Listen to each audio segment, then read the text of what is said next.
We'll go third row on the left side to Mark. Taurean, with Riley Leonard, you're dealing with a very mobile quarterback. With you in the middle, how do you approach a guy that has his kind of skill set where he can throw it, but he also has the ability to really break it down and run? I mean, really, we really just have to contain the quarterback at all costs. We know that he's obviously a dual threat with his legs, but we're not going to knock his ability to throw the ball as well, So it's all about defending him and make sure we're on the same page on defense. We'll go front row on the right side to Travis. Taurean, what's been your view of the position battle for the guys who are going to be next to you, and what do you like about those three guys? I mean, I love all three of them. I like the way that they approach the game. I like the way that they communicate when they're on the field with me, and I feel like they're all have their strengths, I feel like they all can play next to me. I feel like they're all capable of playing next to me, So it'll be interesting to see who they put out there to start, but I'm excited, and I know all three will be ready. We'll go second row on the right side to Carter. Taurean, I know you heavily considered Duke in the recruiting process, and when you visited there, I think once or twice, did you get a chance to meet with Riley Leonard and also R.J. Oben, and do you have any relationship with those guys? No, I don't think I met either one of them, but I've heard great things about them. I know that they're great players. I know they're now at Notre Dame, so I feel like it's going to be a dogfight on Saturday, and I can't wait to play. We'll go back behind the lights on the left side to Tyler. Taurean, how's the implementation of the helmet communicators gone for you, and are you comfortable with it now and doing that starting week one? Yeah, we began with my helmet having the audio in it at the beginning of fall camp, and I feel like I like it a lot. I like having Coach Bateman in my ear. He tells me a lot. He allows me to communicate with the guys and what he's seeing from the press box and from the field when we're at practice, so I like it overall. And then how much does it help during fall camp with having a team like Notre Dame, a top 10 team, being the opener to kind of focus you guys and know you're not only getting ready for it's not just anyone that you're playing week one? I know you got to come with it. Obviously they're a top 10 team, and we're in the know of that. I feel like they're a great team overall. They have been there for 3 years with that coaching staff, so they have a system in place. So like I said, I'm ready to play on Saturday. We'll stay on TV row and go to the right side to Ben.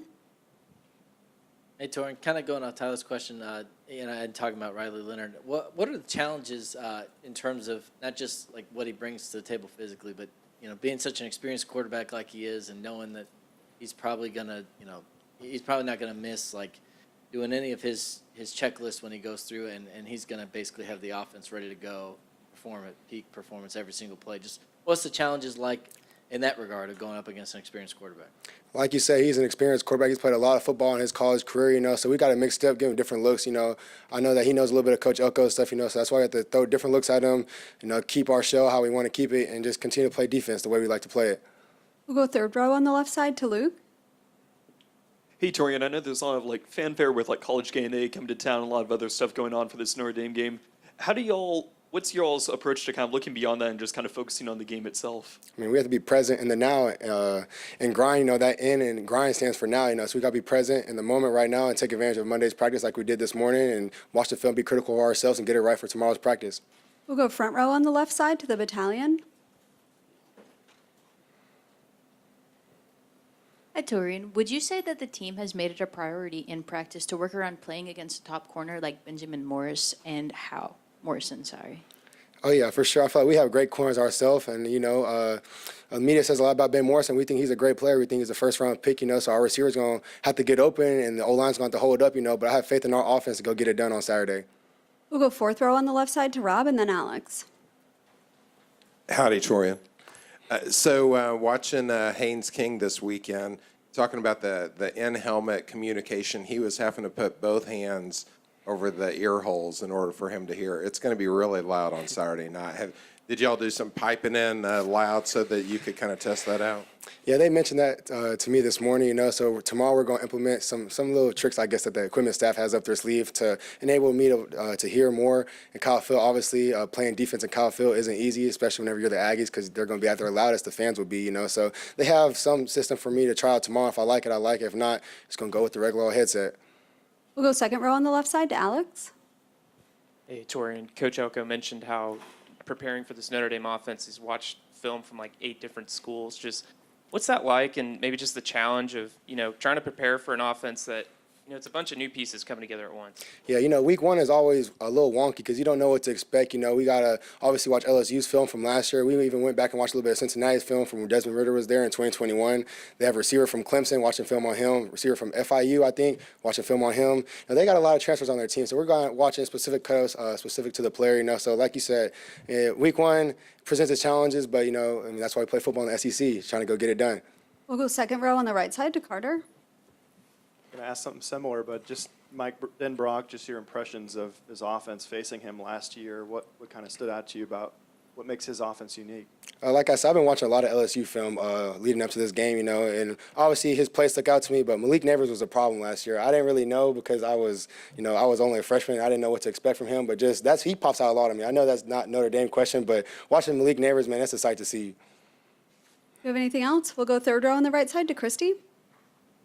Now that you've been around Coach Elko for a while, what do you like best about him and his kind of style of coaching? He's a man of his word. He wants to get it done. He's very time efficient. He takes his time very seriously. So when we go out to practice, there's no waste of time. Transition in between periods has to be hustle on the hop. So I appreciate that a lot about him. He's very cognizant of his players and their needs and what's going on with them. We'll go second row on the left side to Alex and then Cease. Saw there were some of you guys went out and handed out what looked like pizza maybe last night to some of the students. Were you out there last night, or what's it mean to see that many people lined up for a game like this? No, I wasn't out there, but right before I came to this media appearance, I was coming back from class, and I saw there were still fans out there in the rain with umbrellas, So that's a credit and a testimony to the 12th man. So we appreciate them a ton, and we hope to have the fans packed on Saturday. We'll go front row on the left side to Cease.